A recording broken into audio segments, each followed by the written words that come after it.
Hello, my lovely students. My name is Mary Glasspole and I'm your English language tutor for this lesson.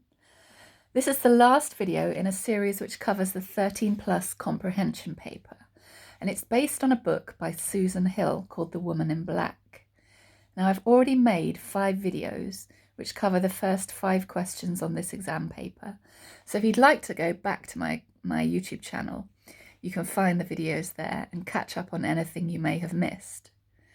This lesson covers question 6, which asks, how does the writer create narrative tension? And students sometimes ask me, Mary, narrative tension, what is it? What does narrative tension mean? And the answer is that this is the way that writers play with the emotions of their audiences. Now, that might be to stress the audience out or to make the audience excited about something. If the readers aren't interested in what's going to happen to the character or what's going to happen in the story, then they're not very likely to continue reading the rest of the book. So this is why writers need to use narrative tension. Okay, now we're going to go over to the exam paper and I'll give you a chance to answer the exam question for yourself. Here we are at the exam question. And it asks you to look at the whole source.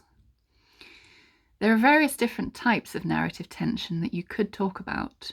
For example, narrative tension of task, where a character is on a mission or doing an activity.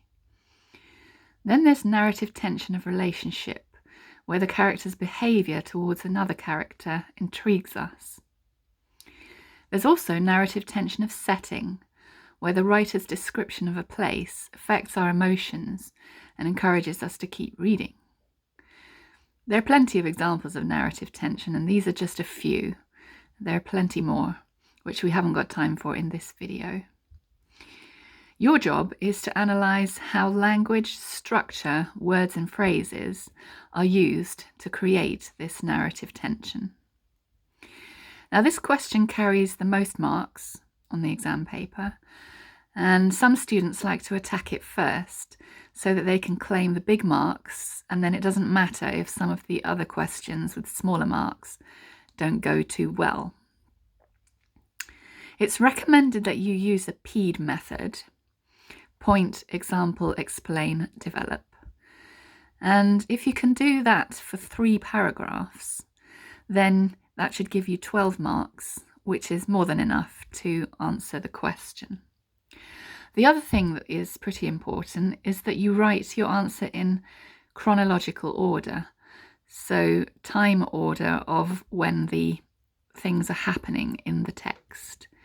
So if you've got, for example, narrative tension of the relationship, and then narrative tension of the setting, you should write about it as the narrator is experiencing it. This just gives your essay a nice little structure. Okay, I'm not going to put the exam source on the screen as I have done in future videos, because this question covers the whole source and it's quite long. But if you go to my website, if you go to the link in the description of this video, it will take you to a link to my website where you can find the whole source, and you can also find the exam paper as well. I'm going to give you 9 minutes to answer this question, and then come back to me and we'll go through a worked answer together. Welcome back. The first thing I decided to write about when I did the answer was narrative tension of task. So if you look at 985, 87, I've got the search for papers. So now the narrator is going to Eelmarsh House in search for some legal papers that he needs to work on. And so that is the task. Then we come to his sudden decision to stay at Eelmarsh and not go back into town with Keckwick. And his sudden decision to stay there for a couple of nights is very impulsive. The reader thinks that he might not be in his right mind. We're suspicious that Eelmarsh is unsafe, and we're worried about the narrator because he seems to be under the influence of it. We want to continue reading to find out what will happen to him. The next thing I decided to talk about was narrative tension of relationship. And here I've highlighted the part of the text where the narrator has decided that he's going to stay some nights at Eelmarsh, and he's wondering whether Keckwick, the driver, will try to dissuade him from doing so. But Keckwick doesn't. He just nods. When we analysed question 2, we concluded that Keckwick's behaviour was odd because he doesn't speak. And he's still not speaking here. He doesn't reveal any information about Eelmarsh to try to persuade the narrator not to stay there. Why? Well, because he thinks it's pointless to say anything. He realises that the narrator is already under the seductive grip of Eelmarsh, and so he's already made up his mind to stay there. Now we come back to talking about narrative tension. The reader is stressed because they want the driver to speak up and deter the narrator from staying at Eelmarsh House, but this doesn't happen. And what will be the consequence of that?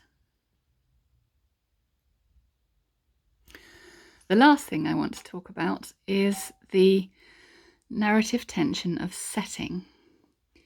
Now, the narrator presents us with two contrasting impressions of Eelmarshes.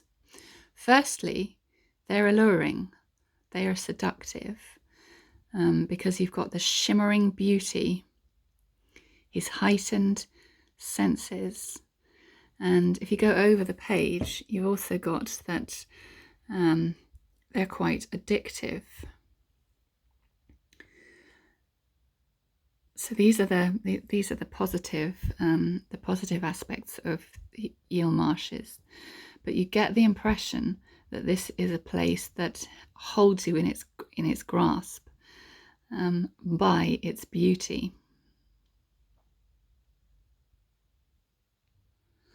Over the page, you've got the sun, which shot arrows of fire. And when we read this, we think of something quite dangerous and quite violent, something explosive.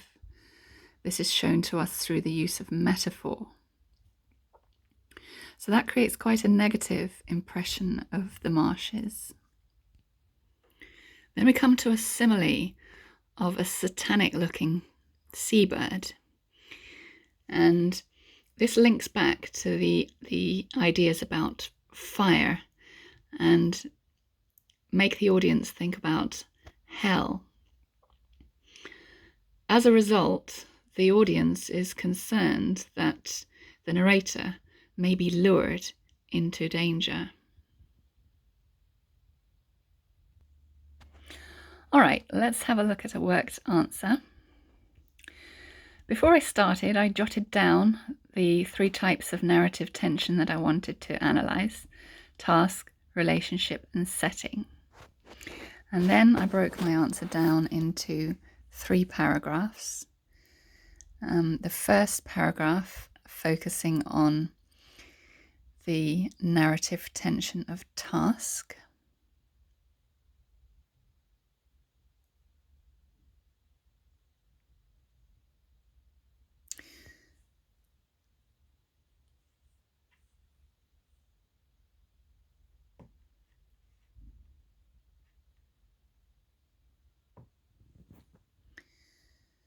I then went on to talk about narrative tension of relationship, the relationship between Keckwick and the narrator.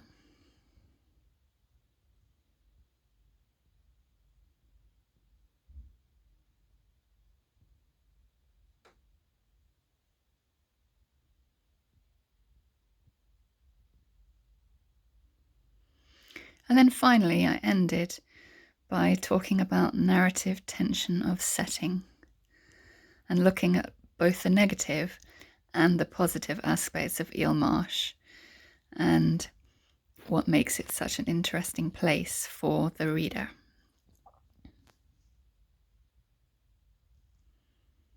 There are lots more examples you can use and lots more you can say.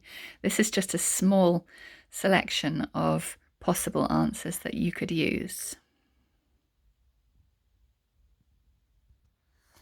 I hope you found this video useful.